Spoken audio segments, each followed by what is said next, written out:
GoPro's marketing campaign worked, and a couple days ago I bought the GoPro 8. So here's the 7, here's the 8.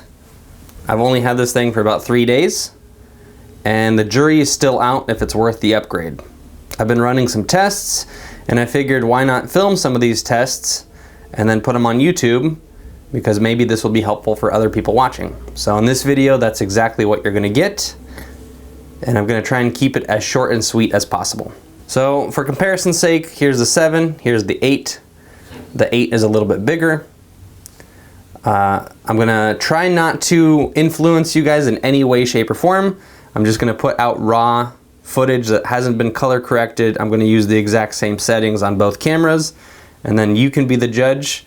And if you really want to, after the video, you can let me know in the comments below whether or not you think the upgrade is worth it.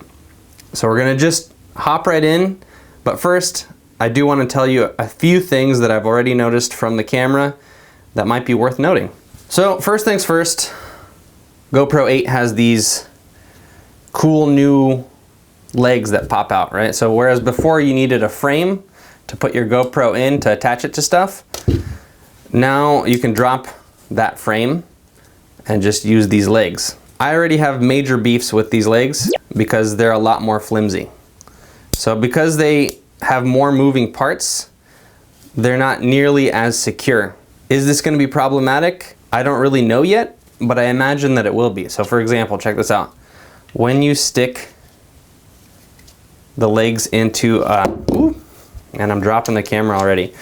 When you stick the new GoPro 8 into a rig, because the legs are more flimsy, there's more give. When you're filming stuff, give is bad. Give is like unnecessary oscillations, it's jerking and twerking and all kinds of, movements that you didn't want. And so I feel like that is a step in the wrong direction. If this is an action camera, you're gonna be mounting it to stuff that's gonna be moving, shaking. I'm not even an extreme athlete, but when I'm running down the street, this thing is gonna be shaking. And if this thing is moving more than the predecessor, that's not a good thing. So for example, check this out. Whoop. Very little give, a lot of give. Very little give, a lot of give.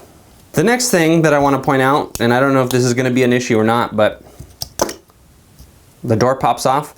The door on the new GoPro is a lot beefier. It's made out of metal versus plastic, and I really like that. So GoPro, you guys got that super right. The other door on the 7, I pulled it off on and off a couple times, and then that mechanism wore out, and now I need to buy a new door. So you definitely beefed up the door. I really, really dig that. And if you're wondering, do old GoPro batteries fit the new camera? The answer is yes. So this is a GoPro 7 567 battery, and it fits into the 8.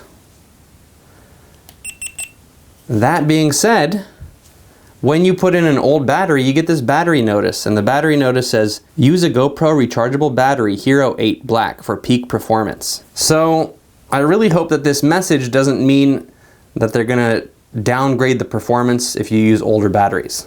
So, I hope this is not gonna be like another one of those Apple issues where, yes, you can upgrade to the new operating system, but your phone is gonna work crappier because you did. The jury's still out. Again, I haven't played with this thing too much. I haven't done tests, and I really, really hope that that's just kind of like a legal notice and it's not actually gonna affect the performance of this GoPro.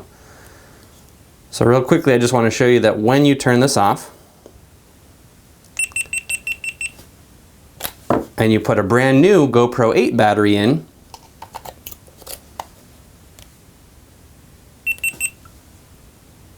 that notice does not appear.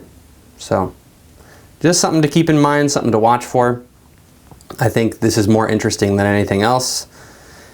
Yeah, and that's all I have to say about that. My very last beef with this thing is that the lens cover is not removable, which means that if you scratch this lens, you're shit out of luck. You have to get a new camera.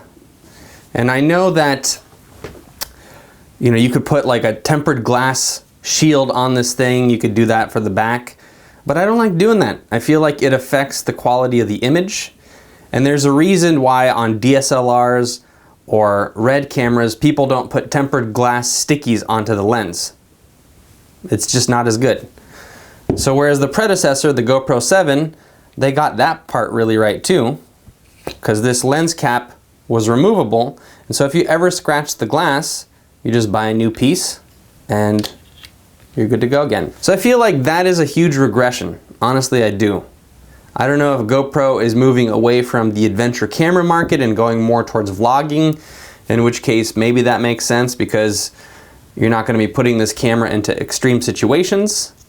That said, things happen all the time. You just saw me drop my camera 2 or 3 times while I was talking to you here.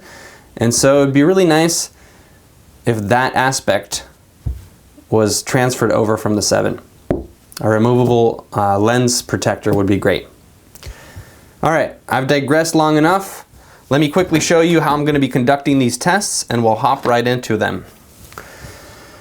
So for today's test, I'm just going to go through kind of an arrangement of different shots that I might do on a daily basis. And I want to compare side-by-side footage, right?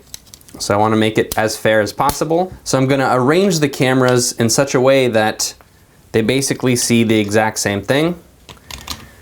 And I'm going to accomplish this with my trusty Lytra rig. And no doubt there's going to be questions about this thing. You know, there's a million different things that you can purchase for a GoPro these days, and I've tried lots of different rigs. This Lytra one is my favorite because it has a nice rubberized grip so it doesn't slip. I've gone parasailing with this thing, didn't drop it. I've gone snowboarding with this thing. I've walked down streets, run upstairs, that kind of thing. Lytra also makes my favorite on-camera light. This is the Lytra Torch 2.0. And I've reviewed this light as well as all of their other lights on this channel. So if you want to look into that specifically, I won't digress any further and I'll just leave links below where you can do that. All right, so this is the setup. I'm going to set the settings exactly the same in both cameras. Both cameras are going to be set at 4K 30 frames per second. Lens will be wide.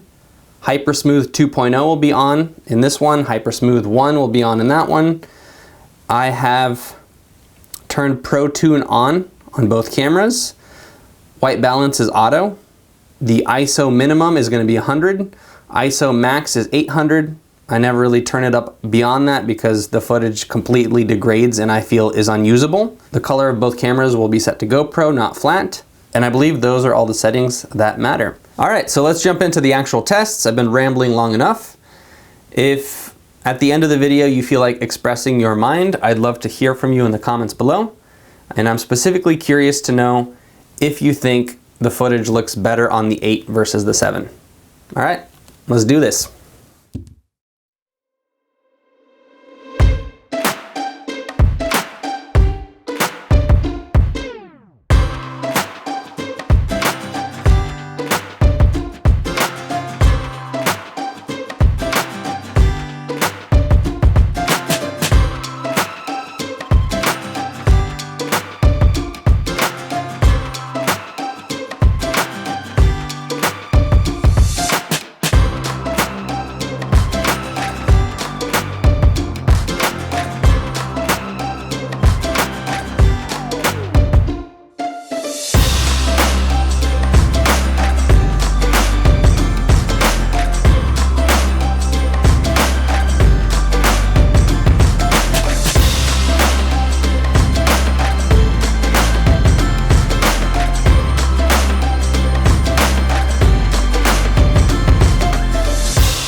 Okay, so it's not pitch black, but GoPros are notorious for being crap in low light conditions. And so this is a test of how they perform.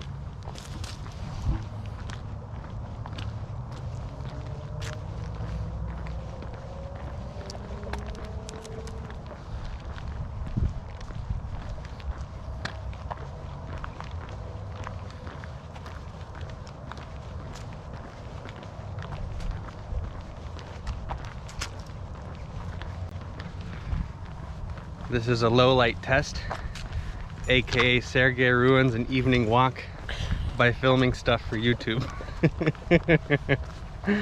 Okay, but real quick, let's this is what it looks like with a light. Whoa. Well, bam! That is really bright.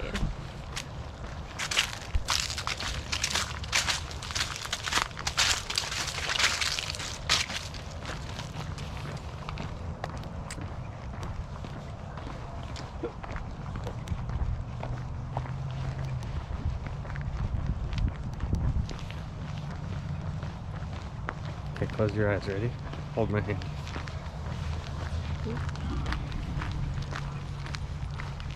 Are your eyes closed? Oh yeah. Yeah.